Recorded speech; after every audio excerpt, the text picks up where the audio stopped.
Listen, you can call me a Sony fanboy if you want to. I take that as a compliment. But Sony just dropped the a6400 and ooh, do I have some feelings!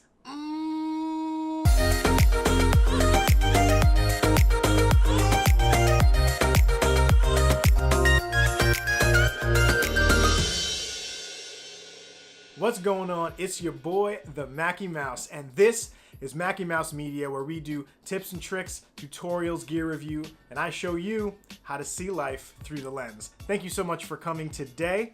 If that's the kind of thing that you're into, please consider subscribing to the channel so that you don't miss out on any of the future videos. So today what we're talking about is Sony's big announcement. This week they released information on the a6400, which will fall between the 6500 and the 6300 because that's how numbers work. I was not fortunate enough to get my hands on this camera early, but I do have some trusty preview specs for you here. So let's talk about those real quick.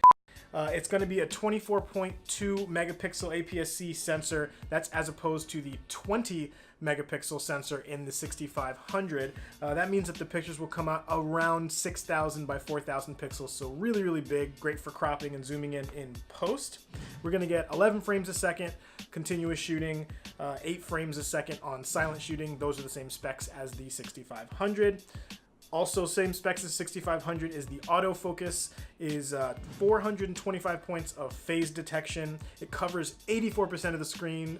Correspondingly, those are the same specs as the A9 expensive high-end mirrorless camera, as well as the A7 III. So those autofocus features are great. Some new things that we're going to see is real-time eye autofocus. So eye autofocus actually detects the eye on a face and then tracks it across the screen so that you know you have tack sharp focus on the eye. Well, now that eye autofocus system will be real time. So if your subject is moving across the frame, apparently we have some artificial intelligence that's based on some object recognition to allow that system to operate much more efficiently and much faster.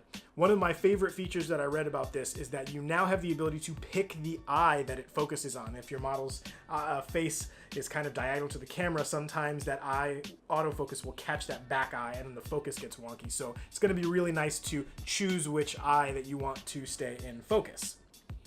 There's also going to be animal eye autofocus that's added through firmware in the summer of 2019, I believe. So that's kind of cool if you take pictures of your dogs or cats and stuff and you want to get some eye autofocus on those as well. We also have real-time face tracking and detection. So there's a video on the Sony website which shows a model moving through a scene. You actually see the back of her face and it still tracks her head even though it can't see a face. When she turns around, you can see that green square that says that it's tracking her face, and then it switches to eye autofocus totally seamlessly once it catches her eye. So really, really good seamless mode switching there to make sure that your focus stays nice and sharp. The ISO is 100 to 32,000, and you can bump it up to I think like 102,000 something. Honestly, you're really not going to be shooting ISOs that high because on a crop sensor, when you bump that ISO up, it gets very, very grainy. But the 32,000 is actually a little bit higher than 6,500, so that's also pretty good. We are going to be shooting 4K in video. It's going to be oversampling from 6K, which means that it's taking a 6K video and then cropping it down to 4K with no distortion and none of that stuff. So that's actually really, really good. That's what the A7 III that we're shooting on now does. So I like seeing them pull those features from the higher end cameras and bringing them down to the lower end cameras at those lower price points. Makes those features nice and accessible, just makes creating that much easier. I really like seeing that Sony is doing that. In terms of audio, there is a mic jack on that camera, so you will be able to use some external audio. If you need XLR audio, you'll have to use an adapter on the hot shoe.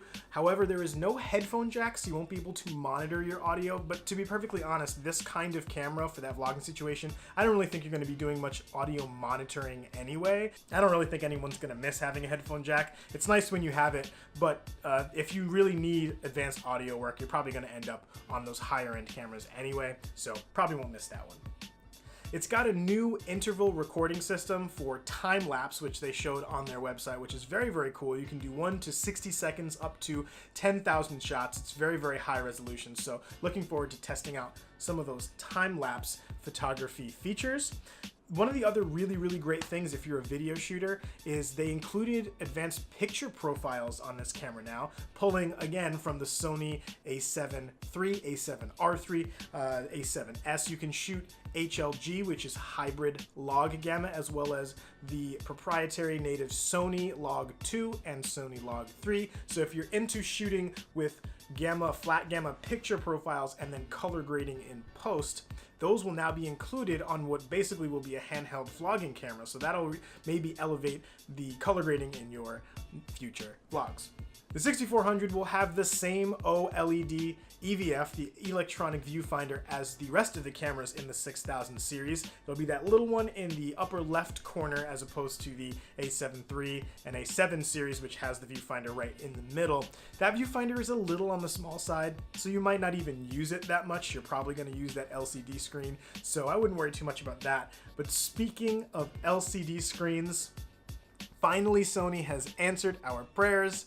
Sony has created an LCD screen for this camera that will flip 180 degrees. So they're really marketing this camera as a vlogging camera. So having that 180 flip up screen will allow you to see yourself and frame yourself up. So vloggers rejoice, we finally have a flip up screen. Downside to the flip up screen: it's right in the dead center of the camera and it flips up instead of out. I love those Canon cameras that have the LCD that flips horizontally. Because it flips straight up, if you have an audio microphone, I guess all microphones are audio. If you have a microphone in the hot shoe, the microphone's going to be right in the way of the monitor. So a little bit of poor design on Sony's part there, but I'm glad that they included a flip-up screen to begin with. I actually heard an audio test on iJustines YouTube. I'll link that in the description below so you can check that video out, where she talks about some of those audio issues. She recommends a really awesome little microphone on her channel that she uses all the time that actually connects through the hot shoe with no cables. But again, it's right in the way of that screen. She has some solutions for mounting that mic on the side with some bracket solutions that I thought were really good. She also tested out the onboard microphone on the camera.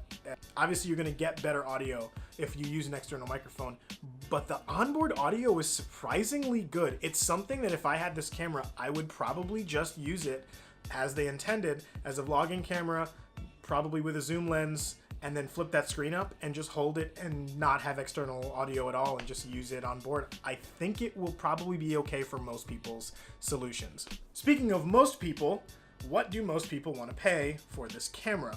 Sony was nice enough to release some information about the release date as well as pricing information. It's going to be released February of this year, which is super soon. That's really, really awesome to hear.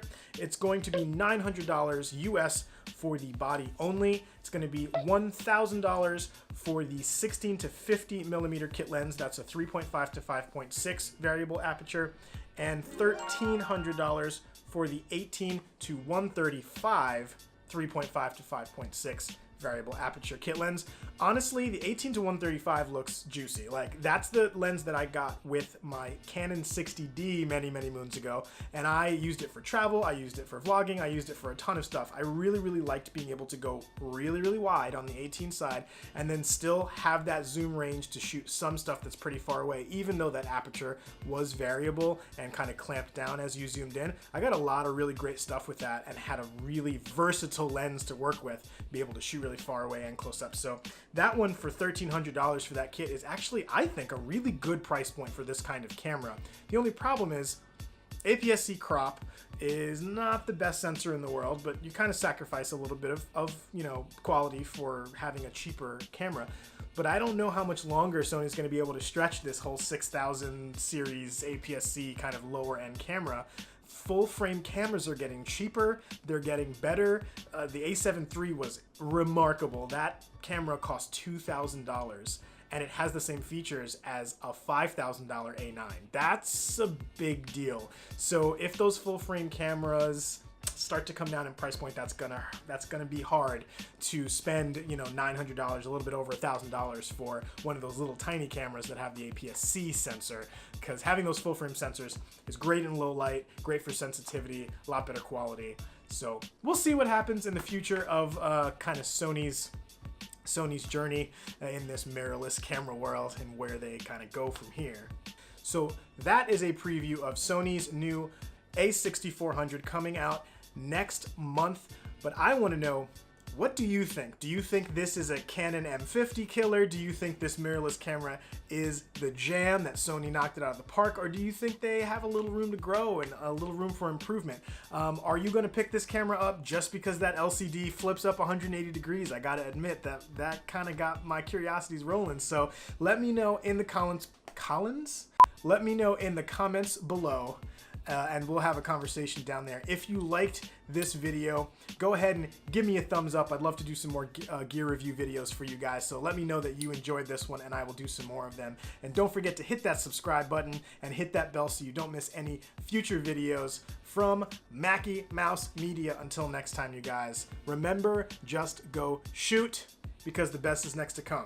I'll see you guys later. Peace.